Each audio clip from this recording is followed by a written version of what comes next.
रामायण भाग 22। हनुमान संजीवनी लाए, लक्ष्मण स्वस्थ हो गए। राम की सेना में प्रसन्नता की लहर दौड़ गई। लक्ष्मण की मूर्छा किसी प्रकार नहीं टूटी। सब उपचार व्यर्थ हुए। इधर श्री राम करुण विलाप कर रहे थे, तब विभीषण ने हनुमान को लंकापुरी से सुखेड़ वैद्य को लाने भेजा। वह बूढ़ा वैद्य था, चलने में असमर्थ था, अतः हनुमान जी उसे घर समेत उठा लाए। सुखेड़ वैद्य ने लक्ष्मण की नाड़ी देखी, फिर कहा, यदि इन्हें जीवित करना चाहते हो तो द्रोण पर्वत से संजीवनी बूटी मंगा लो, पर यह रात समाप्त होने के पहले ही आनी चाहिए। द्रोण पर्वत हिमालय में था, लंका से हजारों योजन दूर। वहां पर कौन जाए। अंत में हनुमान जी ने कहा, मैं संजीवनी लाऊंगा, आप चिंता न करें। हनुमान जी योगी थे, आकाश में उड़ना जानते थे, अतः वे तत्काल आकाश मार्ग से द्रोण पर्वत की ओर जाने लगे। मार्ग में कालनेमी राक्षस ने उन्हें रोका। हनुमान जी ने उसे भी मार गिराया। वह रावण का मित्र था। द्रोण पर्वत में अनेक प्रकार की जड़ी बूटियां थीं। पूरा पर्वत ही रोशनी से जगमगा रहा था। हनुमान जी संजीवनी बूटी को न पहचान सके, अतः वे पूरा पर्वत ही उखाड़ कर लौटने लगे। उनका मार्ग अवधपुरी के ऊपर होकर था।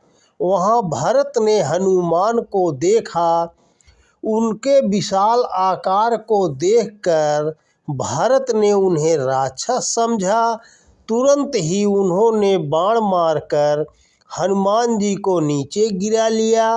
हनुमान राम राम कहते हुए नीचे आ गिरे और मूर्छित हो गए। उनके मुख से राम राम सुनकर भरत को बड़ा पश्चाताप हुआ।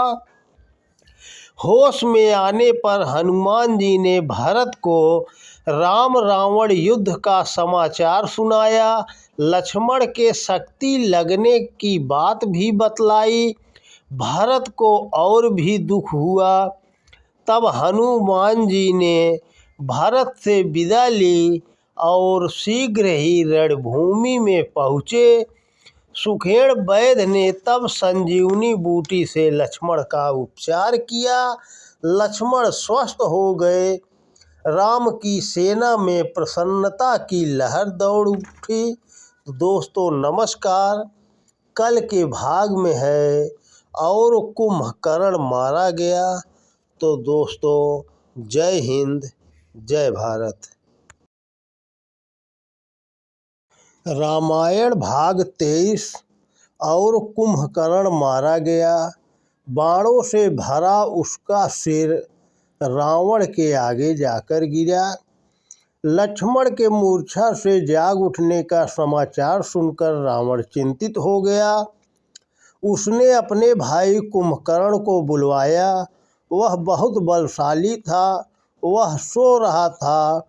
वह 6 महीने सोता रहता था। राक्षस उसे जगाने में भी डरते थे, अतः ढोल नगाड़े बजाए गए। तब उसकी नींद खुली। रावण ने उसको पूरी कहानी सुनाई।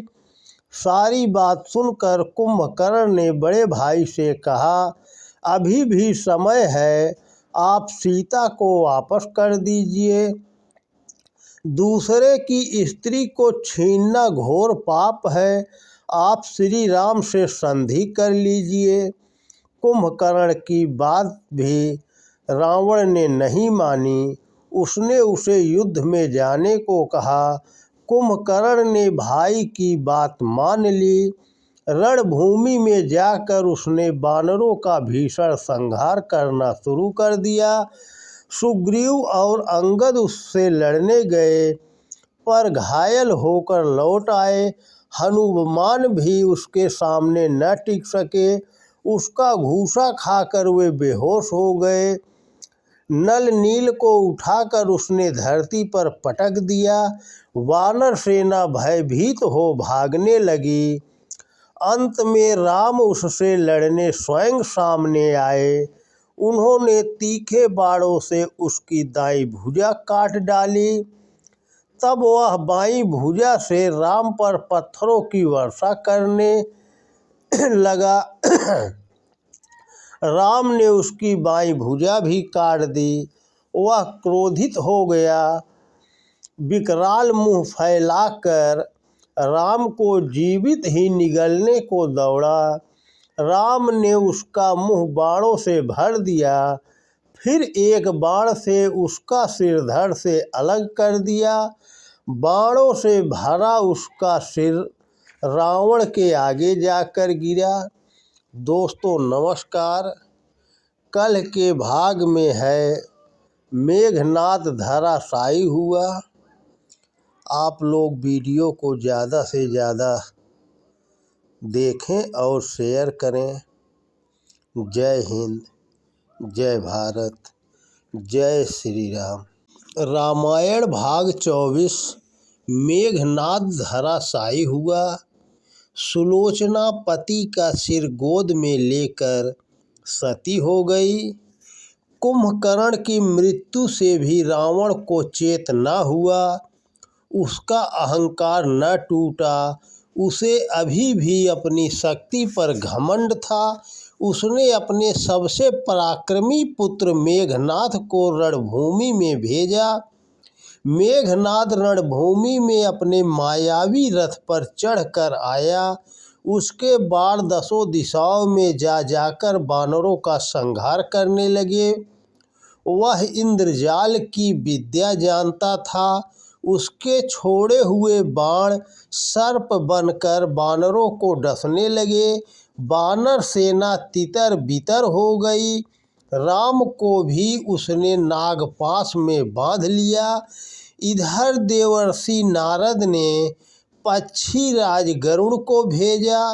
उसने माया रूपी नाग को खाकर राम को बंधन मुक्त कर दिया। श्री राम को मुक्त देखकर वानर सेना में नया उत्साह उत्पन्न हुआ। मेघनाथ युद्ध में विजय के लिए यज्ञ करने लगा। यज्ञ का तात्पर्य साधना से भी होता है। मेघनाद वैज्ञानिक था। वह ऐसे शस्त्र का आविष्कार करना चाहता था जिससे राम सेना को जीता जा सके। विभीषण के गुप्तचरों ने यह समाचार दिया। राम चिंतित हुए। लक्ष्मण ने मेघनाथ के यज्ञ को ध्वंस करने की प्रतिज्ञा की। लक्ष्मण वानर योद्धाओं को लेकर यज्ञ स्थल में पहुँचे। विभीषण ने इस गुप्त स्थल का मार्ग बतलाया। लक्ष्मण ने यज्ञ को ध्वंस कर दिया। मेघनाद की साधना भंग हो गई। वह त्रिशूल लेकर लक्ष्मण को मारने दौड़ा। लक्ष्मण ने खड्ग से उसका त्रिशूल काट दिया। मेघनाद रूप बदल बदल कर लड़ने लगा।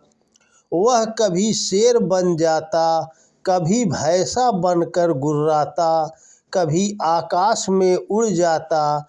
इस प्रकार नाना रूप धर कर वह वानरों का संहार करने लगा।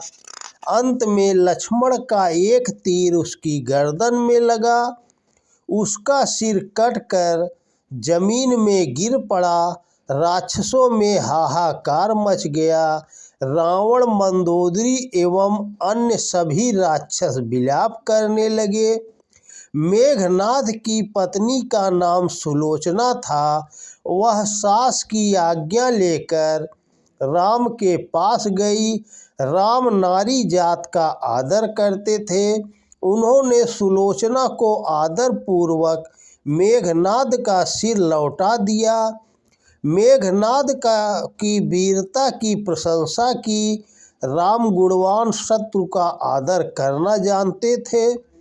सुलोचना पति का सिर गोद में लेकर सती हो गई। दोस्तों नमस्कार। कल के भाग में है रावण मारा गया। दोस्तों जय हिंद, जय भारत। रामायण भाग 25। रावण मारा गया। वानर सेना राम का जय घोष करने लगी।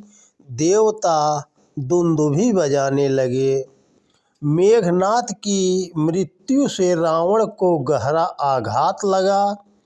उसके सभी प्रमुख वीर मारे जा चुके थे। सेना का भी अधिकांश भाग युद्ध में नष्ट हो गया था। बहुत थोड़े से राक्षस ही शेष बचे थे। वे भी लड़ते लड़ते थक गए थे। वे भयभीत भी थे।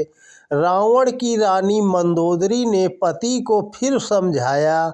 कहा कि अब भी समय है, राम से अपनी गलती के लिए क्षमा मांग लीजिए। सीता को सादर वापस कर दीजिए। राम महान हैं, दयालु हैं, आपको क्षमा कर देंगे। रावण के ऊपर तो काल नाच रहा था। उसकी मति भ्रष्ट हो गई थी। पत्नी की बात उसने नहीं मानी। उसका अहंकार बहुत बढ़ गया था। उसे अपनी शक्ति का बड़ा घमंड था। घमंडी का सिर हमेशा नीचा होता है। राम रावण का युद्ध प्रारंभ हुए 13 दिन हो गए थे। 14वें दिन रावण स्वयं रणभूमि में उतर पड़ा। वह सोने के रथ पर सवार था। अनेक राक्षस योद्धा उसकी रक्षा कर रहे थे। रावण को रणभूमि में देखकर श्री राम पैदल ही आगे बढ़े।